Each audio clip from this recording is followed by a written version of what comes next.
قال النبي صلى الله عليه وسلم إذا خرجت روح المؤمن تلقاه ملكان يسعدانه.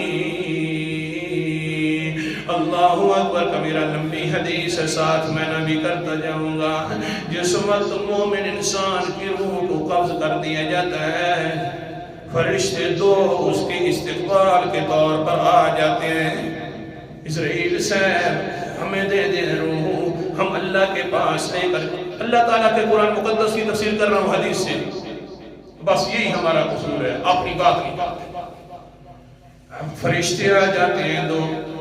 ہاں بھئی اسرائیل صاحب دے دے روح ہمیں.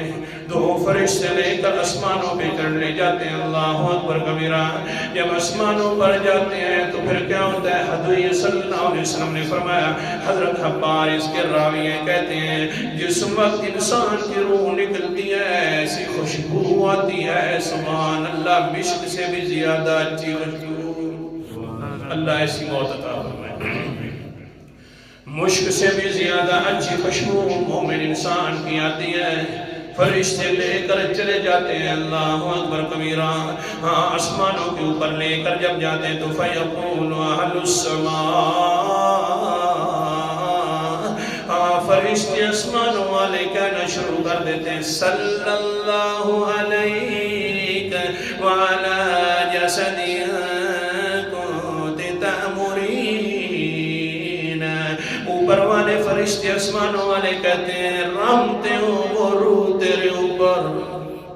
فرشتے دعائیں کر رہے ہیں, آسمانوں پر لے گئے. فرشتے کہتے ہیں وہ روح تیرے اوپر اللہ کی رحمتیں ہوں, تیرے جسم پر بھی اللہ کی رحمتیں ہوں.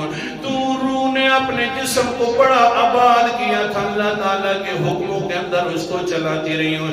تیرے اوپر بھی رحمتیں ہوں, ہاں تیرے جسم پر بھی رحمتیں ہوں.